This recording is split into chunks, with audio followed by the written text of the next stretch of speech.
ನಮಸ್ಕಾರ, ನೀವು ನೋಡ್ತಾ ಇದ್ದೀರಾ ಶ್ರೀ ಮಾರಿಕಾಂಬಾ ಡಿಜಿಟಲ್ ಟಿವಿ. ನಾನು ಸೃಷ್ಟಿ ನಾಯ್ಕ್.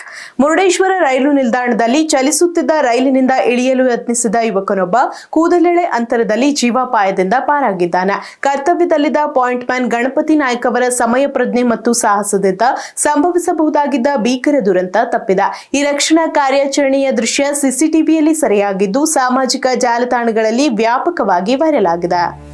ಉತ್ತರ ಕನ್ನಡ ಜಿಲ್ಲೆಯ ಮುರುಡೇಶ್ವರ ರೈಲು ನಿಲ್ದಾಣದಲ್ಲಿ ಸಮಯ ಪ್ರಜ್ಞೆ ಮತ್ತು ಕರ್ತವ್ಯ ನಿಷ್ಠೆಯಿಂದ ರೈಲ್ವೆ ಸಿಬ್ಬಂದಿಯೊಬ್ಬರು ಯುವ ಪ್ರಯಾಣಿಕನ ಜೀವ ಉಳಿಸಿದ ಘಟನೆ ವ್ಯಾಪಕ ಮೆಚ್ಚುಗೆಗೆ ಪಾತ್ರವಾಗಿದೆ. ಕೊಚ್ಚಿವಲ್ಲಿಯಿಂದ ಗಂಗಾನಗರಕ್ಕೆ ಸಂಚರಿಸುತ್ತಿದ್ದ ರೈಲು ಮುರುಡೇಶ್ವರ ನಿಲ್ದಾಣಕ್ಕೆ ಬೆಳಿಗ್ಗೆ ಸುಮಾರು 7:56 ಬಂದಿತ್ತು. 22 ವರ್ಷದ ಮೊಹಮ್ಮದ್ ಗೌಫೂರ್ ಎಂಬ ಯುವಕ ರೈಲು ಸಂಪೂರ್ಣವಾಗಿ ನಿಲ್ಲುವ ಮುನ್ನವೇ ಕೆಳಗಿಳಿಯಲು ಯತ್ನಿಸಿದ್ದಾನೆ. ಈ ವೇಳೆ ಕಾಲು ಜಾರಿ ಆತ ರೈಲು ಮತ್ತು ಪ್ಲಾಟ್ಫಾರ್ಮ್ ನಡುವಿನ ಅಂತರದ ಸಿಲುಕಿ ಅಪಾಯ ಎದುರಾಗಿದೆ. ಇದೇ ಸಮಯಕ್ಕೆ ಕರ್ತವ್ಯ ನಿರ್ವಹಿಸುತ್ತಿದ್ದ ಪಾಯಿಂಟ್ ಮ್ಯಾನ್ ಗಣಪತಿ ನಾಯ್ಕ್ ಪರಿಸ್ಥಿತಿಯನ್ನು ಗಮನಿಸಿ ಕ್ಷಣಾರ್ಧದಲ್ಲಿ ಸ್ಥಳಕ್ಕೆ ಧಾವಿಸಿದ್ದಾರೆ.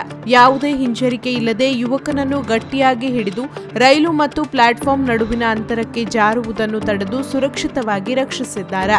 ರೈಲು ಸಂಪೂರ್ಣವಾಗಿ ದಾಟುವವರೆಗೂ ಯುವಕನನ್ನು ಬಿಗಿಯಾಗಿ ಹಿಡಿದಿಟ್ಟಿದ್ದು ಅವರ ಸಮಯ ಪ್ರಜ್ಞೆಯಿಂದ ಅಮೂಲ್ಯ ಜೀವವೊಂದು ಉಳಿದಿದೆ.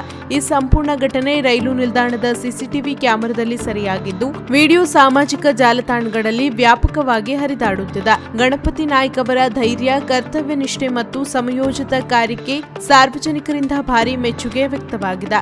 ಅವರ ಈ ಶ್ಲಾಘನೀಯ ಕಾರ್ಯವನ್ನು ಮೆಚ್ಚಿರುವ ಕೊಂಕಣ ರೈಲ್ವೆ ಅಧ್ಯಕ್ಷ ಹಾಗೂ ವ್ಯವಸ್ಥಾಪಕ ನಿರ್ದೇಶಕ ಸಂತೋಷ್ ಕುಮಾರ್ ಝಾ 10,000 ರೂಪಾಯಿ ನಗದು ಬಹುಮಾನ ಘೋಷಿಸಿದ್ದಾರೆ. ಬಳಿಕ ಕಾರವಾರ ವಲಯದ ಮೇಲ್ವಿಚಾರಕ ಸಂಜೀವ್ ಪೆಡ್ನೇಕರ್ ಸಿಎಂಡಿ ಪರವಾಗಿ ಗಣಪತಿ ನಾಯ್ಕ್ ಅವರನ್ನು ಸನ್ಮಾನಿಸಿ ಬಹುಮಾನವನ್ನು ಹಸ್ತಾಂತರಿಸಿದರು. ಈ ಘಟನೆಯ ಬಳಿಕ ರೈಲ್ವೆ ಇಲಾಖೆ ಮಹತ್ವದ ಸುರಕ್ಷತಾ ಸಂದೇಶವನ್ನು ನೀಡಿದ್ದು, ರೈಲು ಸಂಪೂರ್ಣವಾಗಿ ನಿಂತ ನಂತರವೇ ಏರಬೇಕು ಅಥವಾ ಇಳಿಯಬೇಕು. ಚಲಿಸುತ್ತಿರುವ ರೈಲಿಗೆ ಏರುವುದು ಅಥವಾ ಇಳಿಯುವುದು ಜೀವಕ್ಕೆ ಅಪಾಯಕಾರಿಯಾಗಿರುವುದರಿಂದ ಪ್ರಯಾಣಿಕರು ಸುರಕ್ಷತಾ ನಿಯಮಗಳನ್ನು ಕಟ್ಟುನಿಟ್ಟಾಗಿ ಪಾಲಿಸುವಂತೆ ಮನವಿ ಮಾಡಿದೆ.